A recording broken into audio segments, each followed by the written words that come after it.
పేరు దుడుకు Satyanarayana, son of Narsaiah, మరిపడిగ గ్రామం, మండలం గుండాల, జిల్లా యాదాద్రి భువనగిరి. మా స్థానిక ఎమ్మెల్యే గారు బీర్ల ఐలయ్య గారి, నేను ఉప్పునూతుల పురుషోత్తం రెడ్డి గారి ఆధ్వర్యంలో వారు ఎమ్మెల్యేగా ఉన్న సందర్భంలో మా గ్రామంలో కొంత మాజీ సర్పంచ్ మరియు డిసిసిబి డైరెక్టర్ దుంపల సీన్ గారి ఆధ్వర్యంలో మేమందరము ఆ రోజులలో బీజేపీ పార్టీ నుండి కాంగ్రెస్ పార్టీలకు వారి ఆధ్వర్యంలో చేరడం జరిగింది. నాకు రాజకీయ గురువు అంటూ మా స్థానిక సర్పంచ్ గారు దుంపల సీన్ గారు వారి అండదండలతోటి గ్రామంలో కొంచెం వారు చురుగ్గా ఉండేది. గ్రామాన్ని డెవలప్ చేసే కార్యక్రమంలో కానీ అందరినీ కలగలుపు మనిషి కాబట్టి అతనితో పాటు అందుబాటులో వండుకుంటూ వారి ఆధ్వర్యంలో నేను ముందుకు పోవడం జరిగింది. వారు కూడా ఎల్లవేళలా మమ్మల్ని కార్యకర్తలు కానీ గ్రామంలో యువకులను కానీ అందరినీ సంప్రదింపులతోటి పరిపాలన చేసేవారు. అట్టి సందర్భంలో నేను జాయిన్ కావడం జరిగింది.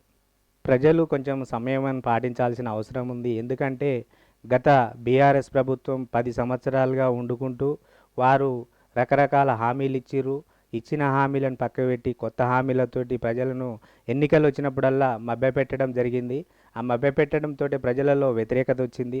చెప్పిన గ్యారంటీలు అమలు చేయక వాళ్ళు పతనం కావడానికి, అలాగే వారు తీసుకున్న నిర్ణయాలు సామాన్యులకు అందుబాటులో లేక రకరకాల స్కీమ్లతోటి ప్రజలు వాళ్ళను చేస్తున్న పరిపాలన మీద కుటుంబ పరిపాలన గుర్తించారు. కాబట్టి ప్రజలు ఆ పార్టీని వ్యతిరేకించి ప్రజలకు ఎవరైతే సామాన్యులకు మరియు బడుగు బలహీన వర్గాలను ఎవరైతే మేలుకొల్పగలుగుతారో, ఎవరైతే న్యాయం చేయగలుగుతారో అని గమనించి కాంగ్రెస్ ప్రభుత్వాన్ని అధికారంలోకి తేవడం జరిగింది. 100 రోజుల్లో అంటే మనం అధికారంలోకి వచ్చి ఒక నెల 2 నెలలనే ఎంపీ ఎన్నికలు వచ్చినాయి, ఎన్నికల కోడ్ వచ్చింది. తర్వాత మనకు ఉన్న మెజార్టీకి కొంచెం అప్పుడప్పుడు ప్రతిపక్ష పార్టీని కూలుస్తాం అది కూలుస్తాం అనే సందర్భంలో గవర్నమెంటు అయినా అప్పటికి తక్షణమే ఫ్రీ బస్సు ఇచ్చింది, తర్వాత కరెంట్ ఫ్రీ ఇచ్చింది, గ్యాస్ కూడా సబ్సిడీ అన్నది.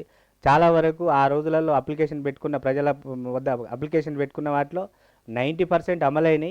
ఫ్రీ బస్సు నడుస్తుంది, కరెంటు అయింది. కాకపోతే కొంత ఎన్నికల కోడ్ వచ్చి ఆ సడలింపులతోటి ప్రజలకు పూర్తిగా అన్ని స్కీమ్లు స్టార్ట్ అయిన 3 స్కీమ్లలో కొంచెం చేదోడు వాదోడు జరుగుతున్నాయి. అవి కూడా ఎంపీడీ ఆఫీసు పోయి అప్లికేషన్ పెట్టుకోవడంతో తక్షణం అమలయ్యే కార్యక్రమాలు జరుగుతున్నాయి.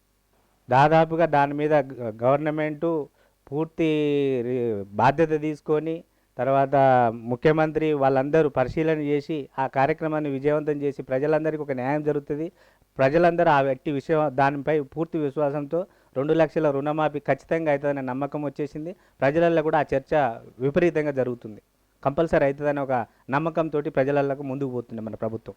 మహిళలు వ్యతిరేకత అంటే మామూలుగా చర్చ ఏంటంటే అవసరానికి ప్రయాణాలు చేయకుండా కొంతమంది అనవసరాలకు కూడా ప్రయాణాలు చేస్తున్నారు అనే వాదన జరుగుతుంది.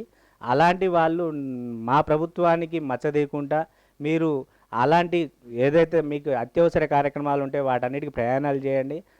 ప్రభుత్వం మీకోసమే మహిళలకు ఇచ్చిన హామీకి కట్టుబడి ఉంది కాబట్టి మీరు అందరూ సహకరించాలి. అలాంటి తప్పుదోవాన్ని ఈ ప్రభుత్వం మీదకి మచ్చదేవద్దని కోరుతున్నాను నేను. మేము స్థానిక మన ఎమ్మెల్యే ఎన్నికలలో 350 మెజార్టీ ఇచ్చినాం. అందరం కార్యకర్తలు, గ్రామశాఖ అధ్యక్షులు గూడెపు కుమార్ గారి నాయకత్వంలో, మా వెల్లంకి సోమిరెడ్డి గారి నాయకత్వంలో, తర్వాత సీనియర్ నాయకులు అందరూ ప్రతి ఒక్కరూ కష్టపడి ప్రభుత్వం మీద వ్యతిరేకత ప్రజలలో చాకచక్యంగా తీసుకుపోయి ప్రజలలో ఒక మేల్కొల్పు చేసి గతంలో కూడా మేము మా గ్రామంలో భిక్షమయ్య గౌడ్ పీరియడ్లో కాంగ్రెస్లో ఉన్నప్పుడు వారికి కూడా 350 మెజార్టీ ఇచ్చినాం. ఇప్పుడు కూడా ఆ మెజార్టీ తగ్గకుండా ఇంత ప్రభుత్వం ఇన్ని రకాలుగా ఇబ్బందులు పెట్టినా, కార్యకర్తలు ఇబ్బంది పెట్టినా మేమందరం సీనియర్ కార్యకర్తలు మా జూనియర్ అందరూ సమపాలలో చేసి అందరం సక్సెస్ఫుల్ చేసి 350 మెజార్టీ ఇవ్వగలిగినాం. మా ఎమ్మెల్యే గారు బీర్ల ఐలయ్య గారికి మన గ్రామం నుండి అత్యధిక మెజార్టీ ఇచ్చిన వాళ్ళం అయినాం. ఎంపీ ఎలక్షన్లో కూడా బాగానే హార్డ్ వర్క్ చేసినాం. కాకపోతే సెంట్రల్లో మోడీ అనే పదంతో కొంత బీజేపీకి కొంచెం గతంలో ఎమ్మెల్యే ఓట్లకు 50 ఓట్లు పడితే ఈసారి 200 చిల్లర ఓట్లు పడ్డాయి. కానీ యువకులు కొంచెం సాటిస్ఫైర్ అయ్యారు. అది ఎట్టి పరిస్థితుల్లో కాదు. కాంగ్రెస్ ప్రభుత్వం మీద పూర్తి విశ్వాసం ఉంది ప్రజలకు. అదొక్కటి ఎంపీ ఓట్లలో కూడా మెజార్టీ ఇవ్వగలిగినాం. 200 ఓట్లు మెజార్టీ అట్లా కూడా ఎంపీ ఓట్లకు ఇవ్వగలిగినాం.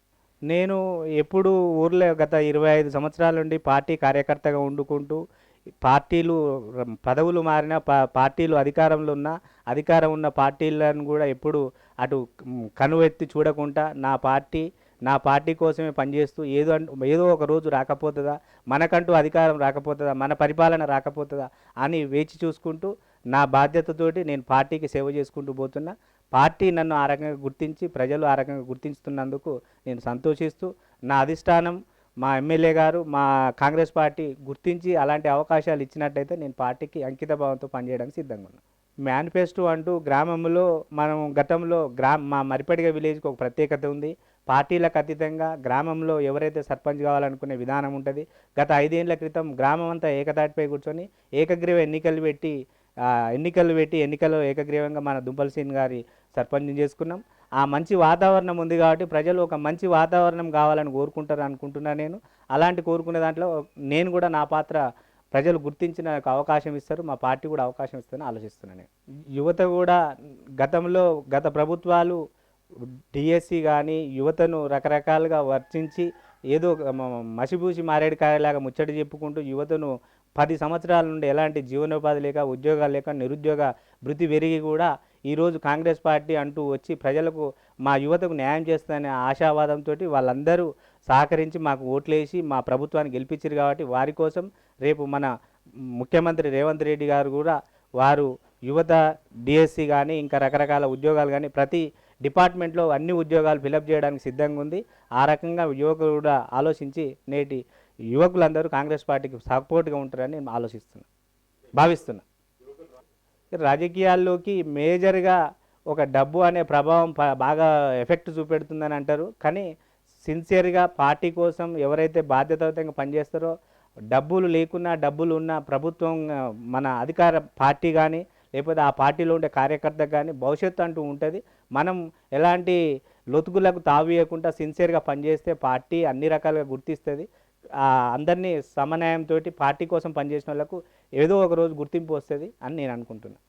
ఓటర్లకు నేనేమంటున్నా అంటే ప్రతి ఒక్క ఓటరు తన స్వలాభం కోసం కాకుండా ఆ ఓటు వేసేది మనం ఒక 5 సంవత్సరాలకు ఒకసారి ఏ రకమైన ఓట్లు ఎన్నికలు జరిగినా కానీ ఓటు వేసేటప్పుడు ఆ ఓటును సరి అయిన న్యాయ పద్ధతిలో మనము వినియోగించుకొని ఎవరికైతే మనం ఓటు వేస్తే మనకు 5 ఏళ్ల పరిపాలనలో మనకంటూ పనులు చేస్తారు, మనకంటూ భవిష్యత్తు మనకు అక్కడికి వస్తారనే విధానంతో ఆలోచించాలి. ఆ ఓట్లు రాగానే దానికోసం డబ్బుకు దానికి దీనికి బానిసై ఆ ఓటును మీరు విచ్ఛిన్నం చేసుకొని వేరే పక్కదారిగా వేస్తే ఆ ఎఫెక్ట్ భవిష్యత్తులో ఉంటుంది. కాబట్టి అందరూ కూడా సిన్సియర్గా భవిష్యత్తు కోసం మనకు అక్కడికి వచ్చే విధంగా ఓటు వేయాలని నా కోరిక. మీడియా ద్వారా ఈరోజు మీరు గ్రామాలలో జరుగుతున్న చర్చలపై మీరు వచ్చి ఇంత డెప్త్గా ప్రజలలో ఏం జరుగుతుంది, ఊర్లో ఏముందనే విధానంలో మీరు వచ్చి విలేజ్కి వచ్చి ఇలాంటి ఇంటర్వ్యూలు తీసుకుంటేందుకు మీకు ప్రత్యేకంగా ధన్యవాదాలు తెలియజేస్తూ రాబోయే రోజులలో ఇలాంటి కార్యక్రమాల ద్వారా యువతలో కానీ అన్ని రకాల్లో కానీ ఒక సిన్సియారిటీ, ఒక పద్ధతి, ఒక డిసిప్లిన్ వస్తుంది. ఇలాంటి అవకాశాలు ఉండాలని మీ ద్వారా ధన్యవాదాలు తెలియజేస్తున్నాను.